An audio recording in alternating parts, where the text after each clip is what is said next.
10 truck অস্ত্র মামলায় খালাস পেলেন বিএনপি নেতা লুৎফুজ্জামান বাবর, জামায়াত নেতা মতিউর রহমান নিজামী সহ 7 জন।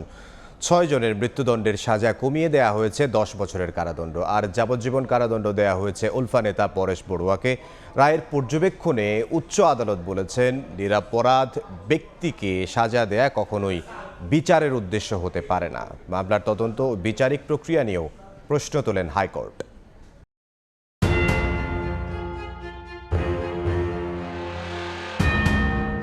2004 সালের 1 এপ্রিল মধ্যরাত চট্টগ্রামের ইউরিয়া সার কারখানার জেটিতে বিপুল পরিমাণ অস্ত্র জব্দ করে আইনশৃঙ্খলা রক্ষাকারী বাহিনী, যা 10 ট্রাক অস্ত্র মামলা নামেই বহুল পরিচিত। বলা হয়, অস্ত্রগুলো ভারতের বিচ্ছিন্নতাবাদী সংগঠন উলফার জন্যই চোরাচালান করা হয়। এ নিয়ে তৎকালীন বিএনপি সরকারের সঙ্গে টানাপোড়েন বাড়ে ভারতের। আলোচিত এই ঘটনার তদন্ত শুরু করে বিএনপি। পরবর্তীতে 1/11 সরকারের সময় এই মামলার অভিযোগপত্র দেওয়া হয়।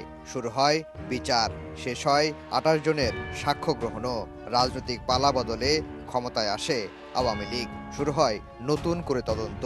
তখন অভিযুক্ত করা হয় স্বরাষ্ট্র প্রতিমন্ত্রী লুৎফুজ্জামান বাবর, শিল্পমন্ত্রী মতিউর রহমান নিজামী এবং গোয়েন্দা সংস্থার বেশ কয়েকজনকে।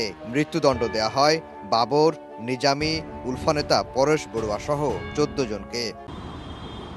বিচারিক আদালতের রায়ের 10 বছর পর 14 আসামির মধ্যে 7 জনকেই খালাস দিলেন উচ্চ আদালত। মৃত্যুদণ্ডের সাজা কমিয়ে 10 বছর করা হয় 6 জনের।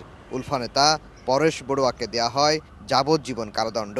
খালাস হয়েছেন লুৎফুজ্জামান বাবর, রাজ্জাকুল হায়দার, মহসিন তালুকদার, AKM এনামুল হক। এই খালাসের মধ্যে মৌলানা মতিউর রহমান নিজামী এবং নুরুল আমিন। আর যাদেরকে 10 বছরের সাজা দেওয়া হয়েছে তারা হলেন আকবর, লিয়াকত, শাহাবুদ্দিন, হাফিজ, মঈনুদ্দিন, হাজি আব্দুস সোবান এবং যাবজ্জীবন সাজা দেওয়া হয়েছে পরেশ বড়ুয়াকে। এ মামলার রায়ে উঠে আসে রাষ্ট্রপক্ষের আইনজীবী, তদন্ত সংস্থা ও গোয়েন্দা সংস্থাগুলোর ব্যর্থতা। শুধুমাত্র রাজনৈতিক রং দিতেই বাবর, নিজামী সহ অন্তর্ভুক্ত করা হয় অনেককে। দ্বিতীয় তদন্তে তাকে আসামি করা হয়েছে।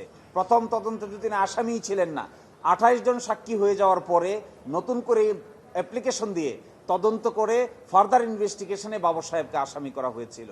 সেই জন্য ফার্দার ইনভেস্টিগেশনের যে সাক্ষ্য প্রমাণ এসেছে সেখানে সুনির্দিষ্ট কোনো সাক্ষ্য প্রমাণ আসেনি। ফলে খালাস দেওয়া ছাড়া আদালতের সামনে আর গত্যন্তর থাকে না। এই মামলার তদন্তে যথেষ্ট ত্রুটি বিচ্যুতি আছে। এই অস্ত্রগুলো কোত্থেকে এসেছে, কোথায় যাবে? ওই ট্রায়াল জাজ সাহেব ওনার রায়ে উনি দেখছেন যে না, এটা এগুলো পার্শ্ববর্তী কোনো দেশে পাচার করার জন্য এগুলো আনা হয়েছিল। তো কাজেই আমরা এটাই বলার চেষ্টা করেছি এবং এটা আমরা কোর্টের কাছে ন্যায় বিচার পেয়েছি। উচ্চ আদালত রায়ের পর্যবেক্ষণে বলেছেন, নিরপরাধ ব্যক্তিকে সাজা দেয়া কখনোই বিচারের মূল উদ্দেশ্য হতে পারে না।